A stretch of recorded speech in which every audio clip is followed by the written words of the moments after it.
Today on Locked On Red Wings, Carter Mazur is activated off the IR, and our thoughts on the team 10 games in.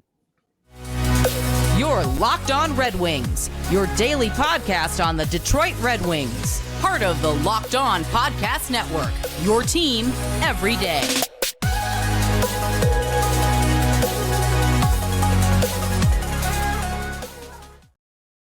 Welcome back to the Locked On Red Wings podcast. We are your hosts, Brian Fisher and Scotty Bentley. I'm a podcast producer for the daily JAWWJ News Radio podcast. Well, Scotty's the host over at Locked On Tigers, as well as the freelance journalist for the Detroit News. And today's episode is brought to you by FanDuel. Make every moment more. Right now, new customers get $150 in bonus bets with any winning $5 moneyline bet. That's a $150 back if your team wins. Visit FanDuel.com/LockedOn today to get started. Scotty, off day episode. Tomorrow's an off day episode as well. So we figured we'd kind of keep it light. The Red Wings are now 10 games into the season. So we want to talk about what our thoughts are so far, trends we have noticed with this team, whether or not our comfort level with this team, what our comfort level with this team is, rather. And on top of that, mention the players that we think who have impressed, as well as players we want to see more out of. That's going to be the bulk of the episode, but we want to lead things off here. Red Wings announced today, Scotty, Carter Mazur activated off the injured reserve and sent to Grand Rapids. That is, this is probably the most exciting news. I let out an audible hell yeah when he got activated off the IR, because not that I expected him to be, in all honesty, with the Red Wings soon. But this is a guy that Derek Lalonde himself had said he had expected to compete for a roster spot in training camp prior to the injury. And now he's getting a chance to go down to Grand Rapids, who he had 6 points in 6 games with at the end of last season, to condition himself. And at worst case, just have a hopefully really nice season in Grand Rapids. Yeah, for sure. And, when we going into the season, we kind of not made like an actual list, but in our heads, and we kind of talked about players who we think when injuries do inevitably happen at the NHL level, who is going to kind of be in that group of first people to get called up from GR. And I think that, within a couple of games, once they think his, conditioning is where they're comfortable and confident in him again, he will probably be immediately in that kind of group of 3 or 4 guys that we've talked about. Oh, absolutely. I completely agree. And like I said, after having 2 successful seasons with University of Denver, including 1 national championship, he goes now to the Grand Rapids Griffins. And, he was so good at the end of last season. I'm just really hoping. I guess my question is, Scotty, if Lalonde thinks, and we like you said, we had him as our dark horse candidate to make the team out of training camp prior to the injury, and he looked good in the prospects tournament for that 1/2 a game or whatever it was he played before he got injured. Yeah, I think it was half of one game. Right. It was 1/2 of one game. Do we think that he gets healthy and he can actually maybe push for a look here with the Red Wings, be it the 9 games at the end of the season, or maybe even partway through when injuries start piling up? Yeah, man. I do, clearly, right? I think that he will be in that group of 3 or 4 guys down there that are going to be the first people to get the call if somebody goes down. I don't think he'll be at the top of that list. I don't think, we're going to see him in, 3 weeks if somebody gets hurt. I don't think we're going to see him. But I do think that he will be in that group of players. I really do. It's always a weird conversation too, because you can't predict injuries. I don't know how injured we're going to be in February, and then at the end of the season as well. I guess once the team has 9 games left, I guess it changes a little bit. But I don't know how banged up this team's going to be in the heart of the season. From games 30 to 60, who knows? But I do think that he'll be in that conversation. I would, at this point, honestly, unless he just really struggles for some reason, I would be pretty surprised if he didn't get some of his 9 games this year. I think that's a pretty safe, safe's maybe not the right word. I feel relatively confident. It's October, but I feel relatively confident that he's going to get that. at the time being. I'm just really glad he's healthy above anything else. Like, right, and I know that's like cliche, but for right now, even more so than thinking about like, how quickly can he move up or whatever. I just want to see him in GR. Like, you know what I mean? Yeah. Like, I just want to see him like play hockey for the first time in a while. For the first time really this season. I just want to see what he looks like out for Grand Rapids. So yeah, again, I don't expect him to be like the first call up, but I do think that once you get maybe 3 or 4 forwards down at the NHL level, hopefully that doesn't happen. But if it does, I think that he could be one of the calls, sooner maybe than people realize. Yeah, I mean, the most exciting thing about this is that on Saturday, the Griffins are the AHL game of the week. So Yeah. you're going to be able to watch the Griffins play for free on Saturday and watch Carter Mazur live from the comfort of your own home. And that's going to be a real good look for us. Now, it's of course at the same time as the Red Wings playing the Bruins. So I might have it up on my phone and just kind of glance at it. So who knows how close of a look I'm going to really be able to see. But if he does anything great, like, those highlights are going to be circulating on social media. And I agree with you. I think that it really depends on the team's playoff positioning. Like, if the team's really pushing for a playoff spot, I don't think that they're going to want to mess the roster up too much by giving, like, normally you kind of give these guys 9-game stints here and there if there's either injuries or like you're at the end of the year and you just want to give these guys reps, and your team's not in it. But if the Red Wings are in the thick of it and they're healthy, I don't see them giving him a 9-game stint because they don't want to risk messing up what they have going on. And again, that being said, if he earns his roster spot, he absolutely will get it. But he has players to compete with, and Zach Aston-Reese, Austin Zarnik, guys like that who are signed to be your depth veterans to call up if injuries occur. So while I threw it out there as an idea that, could we see him later on? I don't actually think we're going to see him too terribly much this season, because we have guys in the depths that are signed to serve that purpose, unless, of course, Carter Mazur then shows up and shows out that he is like NHL ready. But I think it's going to, especially with how much time he spent on the IR here to start the season, it's going to take him time to get back up to speed. That being said, I'm with you, Scotty. I'm really pumped to see what he can do with Grand Rapids and see how he can progress. For sure. Yeah. Like I said, he's certainly not on the top of the list. I think he's more of like if injuries really piled up, then we would like be having this conversation a lot more seriously. But I don't think he's the first call. But I really do think that he's kind of in that group. So we can't predict injuries. Who knows what this roster is going to look like from like December to March or December to February. But yeah, I think his play, along with just like, unfortunately, how banged up the NHL roster is at that time, will kind of determine a lot more and answer that question for us. Yeah, absolutely. We're going to go to an early break here because I think that pretty much wraps up our thoughts on Carter Mazur. Just really excited to see him get started in Grand Rapids. He's a dog. That's the summation of what we had just talked about.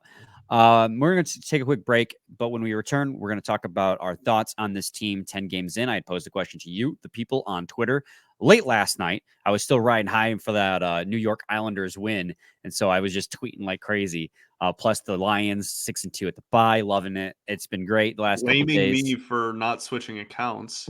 That was funny. Come on, that was just funny. It was not funny. It was hilarious. I always switch accounts. Anyways, when we come back on Locked On Red Wings.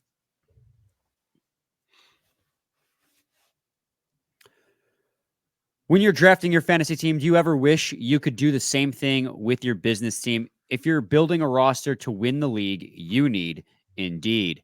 Indeed is the hiring platform where you can attract, interview, and hire all in one place. Don't spend hours on multiple job sites looking for candidates with the right skills when you can do all of that with Indeed. Find top talent fast with Indeed's suite of powerful hiring tools like Indeed Instant Match, assessments, and virtual interviews. Hate waiting? Indeed's U.S. data shows over 80% of Indeed employers find quality candidates whose resume on Indeed match their job description the moment they sponsor a job. Indeed knows when you're growing your business, you need to make every dollar count. That's why with Indeed, you only pay for quality applications that match your must-have job requirements.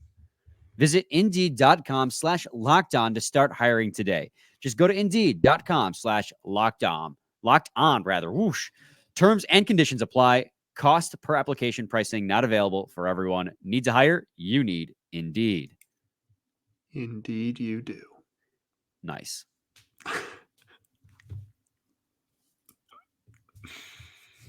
Segment 2, Locked On Red Wings podcast. Locked On Red Wings podcast now, apparently. That was great. Fantastic work by me, honestly, if I do say so myself.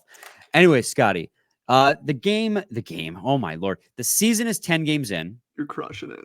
I'm just crushing it today, man. I have a lot of prep work today, and I was really proud of myself. I was like, this is going to be a good episode. And I'm just started this segment. And 10 games. 10 seasons in or whatever it was. I didn't say 10 games, though, but whatever. We're moving on from my flub, right? Yep. I hate you. I posted a tweet, a poll to you, the people, last night, and I asked you guys, we're 10 games into the season. We've seen a lot of highs already. We've seen a lot of lows. Despite that, the Red Wings sit second in the Atlantic Division. This was as of Monday night with a 6-3-1 record in 13 games played.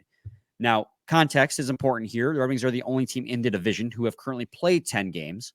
So that has helped bolster their point totals. It's great that they've been making the most out of it for the most part. 6-3-1 is a great record to start the season, and I will not complain about that record whatsoever. I asked, how are we feeling about the team's outlook so far? The options were, they look great, playoffs, better, but they just miss, underwhelming, and of course, it's too early still to tell. Surprisingly, I think the logical answer, Scotty, and you and I spoke a little bit before we began, spoiler alert on your answer, we both agree, of course, 10 games in, it's still too early to actually tell. 30% of the people voted that, of the 321 votes. But the one that got the most answers after the overtime win to put them at 6-3-1 was better, but they just miss, with 40% of the vote. I'm surprised on two fronts. One, I thought Red Wings fans were a little bit more rabid than that. I'm disappointed in you guys. Come on now. But also that it is honestly just, it is still too early to tell, in all honesty. To say for sure. So to have a 10% difference between those two was surprising to me. They look good. They're going to make the playoffs, was 28%, and just 2% of the 321 votes say that the Red Wings have been underwhelming thus far through the first 10 games of the season. I would really like to hear what that 2% thought the Red Wings have done that has been underwhelming compared to what they were doing last year. But anyway, Scotty, I mean, that brings us to our part of it. How do we feel about this team so far? And obviously we both feel too early to tell, but if you had to choose between the other three responses after witnessing these 10 games, what would you think? Yeah, I do think that it is too early to tell. That is my vote. That is the answer. I think 10 games is a really good time. I like this episode because I think this is a good mark to kind of sit on the ledge and realize how we got here and kind of look back at what the season has been so far, because we do a lot of game previews and whatnot. We have a couple days off here, so we have the ability to really just kind of gauge what the season has been so far. That being said, I'm much, much, much more fascinated in where this team will stand on American Thanksgiving. And people throw out the stat all the time, but I really do think it's over 80% or over 70% of teams who are in the playoff picture on American Thanksgiving end up making the postseason. It's a very, very high percentage. And so I think for now, I don't think anyone's expecting the Wings to remain atop this division or be in the running for a top 2 or 3 finish. So I'm very, very intrigued with the next 3 weeks. I think that's going to be super telling. We got some interdivisional games, obviously, this week that will be really telling as well. I'm not to say we're going to have the conversation today, and obviously that's why we're here. And I do think it's 10 games is a good starting point, but I think for me it's too early because I'm much more interested in 3 weeks from now where the Wings are at with some more games under their belt, which I guess is fairly Captain Obviously to say, but that check mark is the big one in my head. Once we get to Thanksgiving, that's a really big check mark to me. So for now, I lean toward just too early. Yeah, I mean, obviously it is too early, and I echo all the sentiments that you just said. But if you had to put a gun to my head and I had to give you an answer on the other three, I mean, right now, 6-3-1 to start the season, but also taking into account everything that they have done. And this isn't the. I was just being critical of our Red Wings fans who are supposed to be like the, all the teams making the playoffs. But I'm with them. I agree with them. I would have been the part of the 40% that voted they're better, but I think they still missed the playoffs. And that's despite the fact that they're 6-3-1, second in the Atlantic Division as of recording this on Tuesday, because obviously we record before the games. There's only 2 games on Tuesday tonight that get played. So, but and there's reasonings for that as well. Reasons I believe that, and mainly it has to do with, stop me if you've heard this before, the 5-on-5 play. I went through and I looked at a lot of different statistics for the team as a whole, and I feel like we should do this team versus players. We'll do team this segment, and then maybe talk about the players that have impressed and not impressed us in segment 3. But the team as a whole, do you want the good stuff or the bad stuff first, Scotty? You tell me.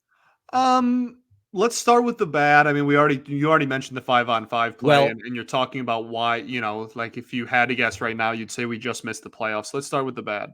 Well, yeah, and it's, again, because of the 5-on-5 play, the possession metrics, the shot attempt metrics. I mean, in every single conceivable one, from the most basic stat at 5-on-5, the shots for, the Red Wings currently rank 22nd in the league in shots for percentage.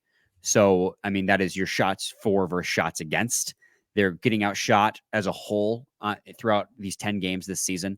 Corsi for percentage, they ranked 27th. So shot attempts, that's how poorly they're getting shot attempted this season, as they rank 27th in the league at 5-on-5. And then expected goals for percentage, when you apply some quality to those shot attempts, they now rank 24th. So a little bit better. So just as a whole, the Red Wings aren't getting a whole lot of shot attempts, a whole lot of quality shot attempps, and just in general, shots in general.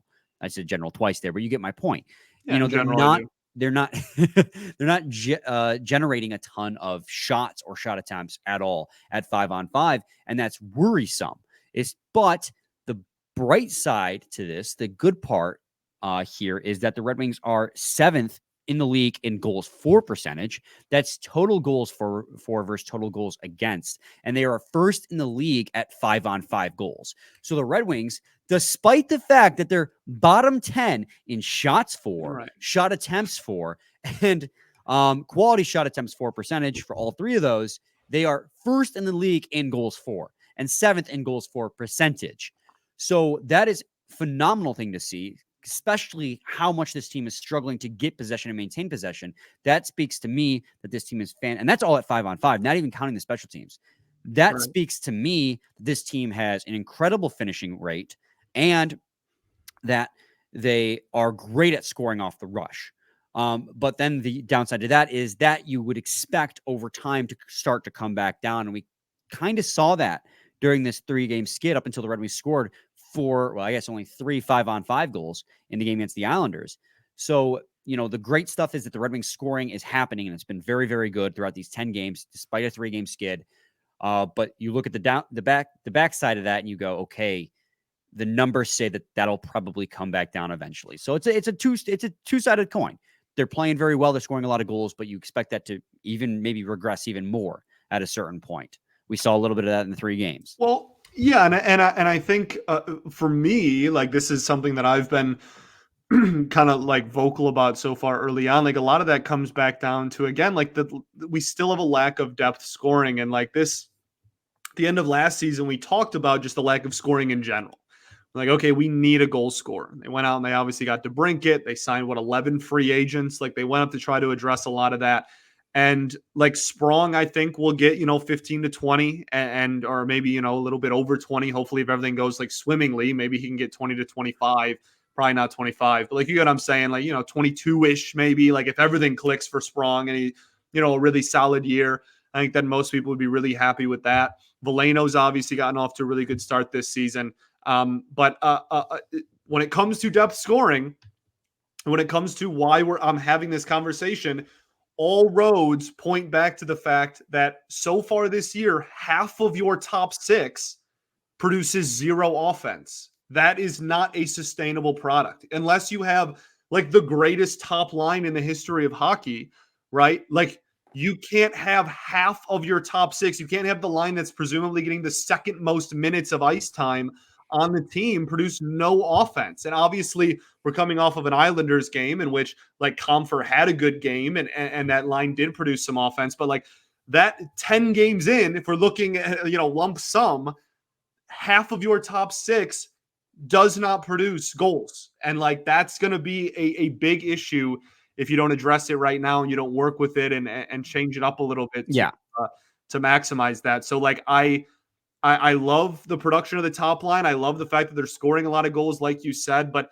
the fact that they're getting outshot on 5-on-5, just very simplistically, just getting outshot.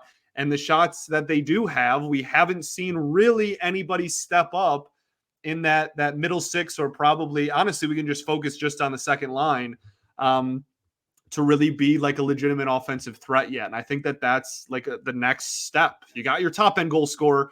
Now let's move down the line, literally move down a line and get some on the second line here. Yeah, and not to get too morbid either. I mean, it's still, again, 10 games in, it's still too early to tell. Yeah, These are just trends that we've noticed. All fixable, and I still think the Wings are going to be playing meaningful hockey in March and April, which is like awesome. Just as I don't think the Red Wings are going to maintain being the best 5-on-5 goal scoring team in the league throughout the rest of the 72 games, as well as the 13th best team at goals against.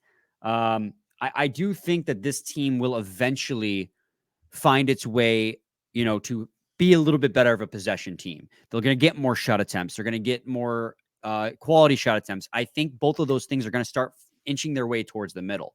So if this team can find itself kind of in the middle in terms of expected goals for percentage, Corsi for percentage, shot attempts, whatever you want to say. Middle of the pack with how good we think their special teams is going to be this year. If they can be middle of the pack in 5-on-5, they'll be in the conversation for a playoff spot. Yeah. So while I think the goals for will dip, I think that the possession numbers will increase. Right. We're not asking for the world. We're asking for a middle of the road 5-on-5 team. No one's out here asking for, asking for like a top 5 powerhouse. Yeah. We're taking a quick break, and when we return, we'll mention that special teams very briefly because that's been a huge positive for this team early on in this season. But first, got to take a quick break and talk to you guys today about Sleeper. A new NHL season brings all sorts of possibilities. DeBrincat could score 50 goals. He very well could. He's been quiet the last couple of games, but he's very capable of going on huge tears. And the Red Wings could hoist the Stanley Cup. And you could win big by playing daily fantasy hockey on Sleeper, the official daily fantasy app of the Locked On NHL Network. Sleeper is our choice, our number one choice for daily fantasy sports and especially daily fantasy hockey, because with Sleeper, you can win 100 times your cash in daily fantasy hockey contests. All you have to do is pick whether studs like McDavid, McKinnon, Ovechkin, I already said it, DeBrincat, Larkin, will record more or less than their sleeper projections for things like goals, assists, saves, plus minus, and more in a given game. Remember when Scotty tried to clown on me about saying Husso yesterday when it very clearly says you can bet saves? To win 100 times bet on Sleeper, you need to correctly predict the outcome of 8-player stats. You heard me, Red Wings fans. You can win 100 times your money playing daily fantasy hockey with Sleeper, so start paying attention and nail your picks so you can win big. Use promo code LOCKEDONNHL, and you'll get up to $100 match on your first deposit. Terms and conditions do apply. That's code LOCKEDONNHL. See Sleeper's terms of use for details and locational availability. Segment 3, Locked On Red Wings podcast. Scotty, we were talking about things and trends we've noticed with the team through 10 games. The special teams is the huge boon of this team so far. Now, I know the power play has been kind of quiet the last couple games. They haven't produced a ton, but even despite that, with as explosive of a start that they've had, they're still, I believe, 3rd or 4th in the NHL. Let me double check. 4th in the NHL, the 32.4 percentage. That percentage is going to continue to dip, as the second best team was 25% in the league last year. The best was 35 in Edmonton, and you're at 32 right now. So there's no way you're going to have that percentage by the league year's end. But they have been great through the first 10 games of the season, obviously producing a ton. That Seattle game, they scored 3 back-to-back power play goals. It was insane. But even in games like the Islanders game the other night where they didn't score, the power play was still getting looks and making good passes. It's just about figuring out when to pass and when to shoot. The passing on the power play has been absolutely fantastic. And I talked about it early on in the season. Like, this power play has the potential of being top 10 in the league. And so far, they have been. They just got to I mean, DeBrincat hit a goalpost or the crossbar on a power play shot yesterday. They were this close to converting. So this power play is legit. The penalty kill is 13th in the league. We talked about it before the season. We would have been happy with both of these being a top 15. And right now, the penalty kill as well. Penalty kill only allowing 1 goal against the Islanders the other day has been pretty solid for the Red Wings throughout the season as well. It kind of gets undervalued, underappreciated because how good the power play is. But both these special teams has very much been carrying the team so far.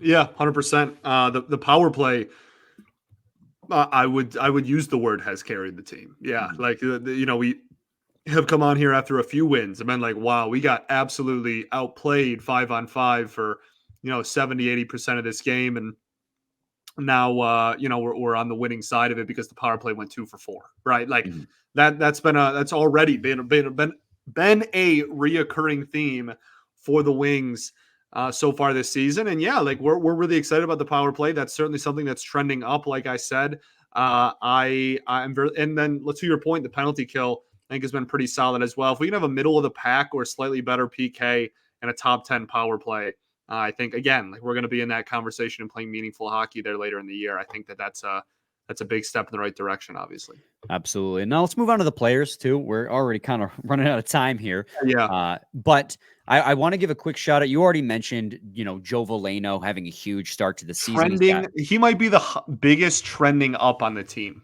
Mm-hmm. Like legitimately. I mean, he's been a huge pro for this team, huge boom for this team early on in the season. Contract year, down year last year, did not get a very good contract for this bridge contract, for this 1-year deal, I believe it is, as an RFA. Lot to prove, and he's proved it. He looks faster. He looks stronger. He's involved in the corners and both ends of the play. He's all like this is the Joe Veleno I thought the Red Wings were getting when they drafted him. With how good his shot has been, and his hands have been good too. I mean, look at that goal he scored against the Boston Bruins. Absolutely phenomenal. Obviously, as well, Scotty, you mentioned the top line. DeBrincat has been as advertised for the Detroit Red Wings. He currently not only is he second on the team in points with 13 in 10 games, 9 goals, 4 assists. He also leads the team in expected goals above replacement at 6.6. Which is crazy because his actual goals above replacement is 4.1. So DeBrincat, despite being second on the team with 13 and 10, expected goals above replacement, believes he should be performing even better than his actual result is rewarding him. I'm assuming that's because he keeps hitting the post as well. So he has been an absolute revelation. Dylan Larkin and they have been feeding off each other. And of course, Lucas Raymond, the overtime goal the other day, has looked stronger, hasn't been necessarily been rewarded on the score sheet like the other two has, but he has looked a lot stronger and more involved in the play. I've liked what I've seen out of Lucas Raymond as well. And he's second on the team in goals above replacement as well at 4.1. So I see people talk about Lucas Raymond like he hasn't been doing much, but that's just because he isn't showing up on the score sheet doesn't mean he isn't doing impactful things to lead the goals. He's fourth on the team in expected goals above replacement as well. 1 game sample size versus 9 is obviously not really a fair comparison, but just eye test the top line in the opening night versus the next 9. You know what I mean? Like I think Raymond's a much better fit up there too. Yeah, absolutely. I also want to say, leave the goalies alone. We are the goalie defenders. Ville Husso currently, I have this up. I just got to find the right page. He is currently 12th in the league at goals saved above expected with 5.02. So yeah, okay. You want to argue he lets in a softie here and there. You know what? I will take that one softie when the rest of the 59 minutes he is playing lights out hockey. And he has done that in pretty much every single game he has played, except I think save one, where I was disappointed with the game that he played. And I'm trying to remember exactly which game that was, but that's neither here nor there. He has been very good for the Detroit Red Wings. He has an above 900 save percentage, and his goal saved above expected is 5.02. And shout out James Reimer as well in the backup role in just 3 games played. So small sample size, right? But James Reimer is currently, I believe, 26th in the league in goals saved above expected at 2.19. So he's played 3 games, and he's put up a goal saved above expected of 2.19, also a above 900 save percentage. That shutout he played against Columbus had a big help as well for James Reimer.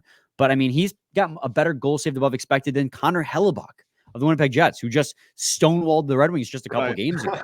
I mean, there are starters on this list that are playing worse than both of the Red Wings two netminders. They have played really well, and this was a big question mark for the Red Wings going into the season. We said that if this team was going to fail and flounder, it was going to be because the goaltending doesn't live up to expectations. And so far, they have been keeping the Red Wings in it, much like they did early last season. It's just about giving them support so they don't collapse halfway through. Yeah, sustainability is big. Husso deserves his flowers. Absolutely. I don't have too much else to add. I agree with everything you say, though. I'm going to make that clear. If Reimer plays how he's been playing so far to start the season, the rest of the year, this is going to be a much better goalie situation than we thought. And like Husso is obviously he's 1A. He's going to be the higher priority as terms of like what kind of production you're getting on a night to night basis, and we need him to be effective deeper into the season than he was last year for sure. That's obviously true. Not denying it, but last season, like one of the reasons why Husso fell apart was because of the just absolute like workhorse he had to become, because we literally didn't have a backup at points, or at least not any effective one that we wanted to play even remotely consistently. So I think Reimer is a huge piece to this puzzle, and he's been really solid to start off the year. If he gets that ish level of production, even close to what he's done, is what he started 2 games so far. If he can maintain, how he's looked, I think that that the goalie situation that was kind of, like you said, maybe the biggest question mark on the team going into the year, will soften a lot, which is good.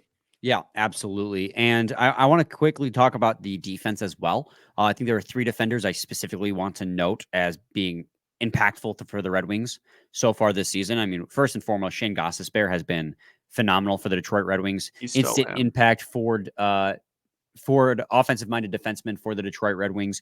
4th on the team in expected goals above replacement. And also, I believe he is up there with all of defensemen in the NHL. He's 18th in the league in expected goals above replacement right now. He has, let's see here, 9 points in 10 games for Shane Gostisbehere with his new Detroit Red Wings team. I mean, that's 82-point pace. Not that he'll keep that up, but I'm just saying. It's a great start. Right, but yeah. Great start for Shane Gostisbehere. And then, of course, the top pair of Jake Wollman and Moritz Seider. I do have a little bit of criticism with them, but on the offensive side of the puck, they have been huge. Moritz Seider is point per game right now, 10 points in 10 games, 1 goal, 9 assists. He just picks up primary and secondaries like it's nobody's business. I don't think people quite understand the impact that he has on the offensive blue line, his ability to maintain the puck, his ability to see the incredible vision he has from his the ability point. to keep the puck in the zone. I know we've talked about it a lot, and people that have, like, listeners have talked about it a lot too, man. His ability to keep the puck in the zone is like second to none. It's like truly remarkable. And then it brings us to Jake Wollman, the guy who I think is honestly pushing to becoming the most important defenseman on this Red Wings team. And I said it.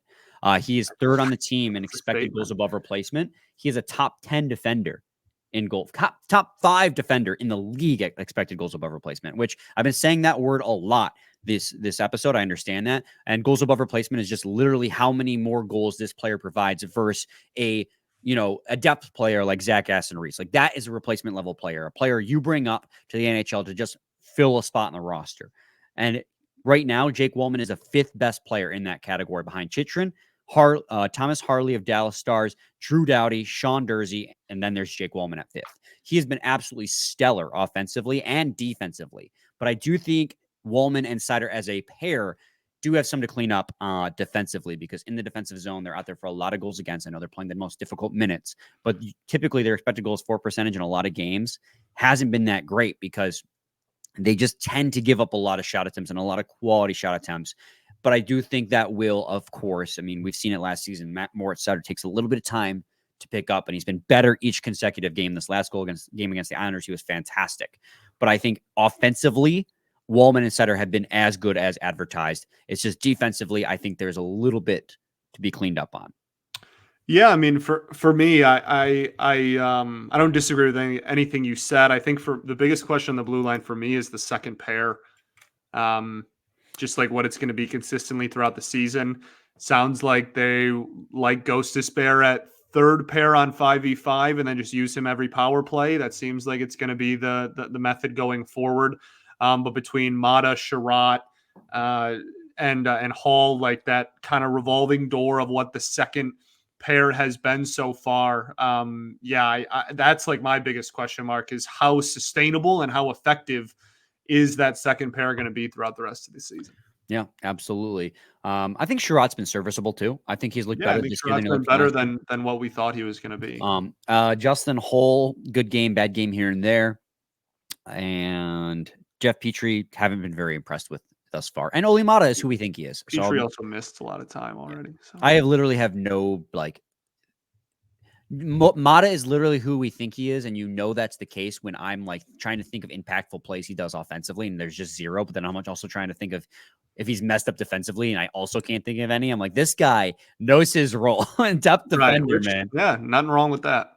Yeah. But I mean, I have more, but that's like all my major thoughts. We're at 35 minutes. Those are my major ones too.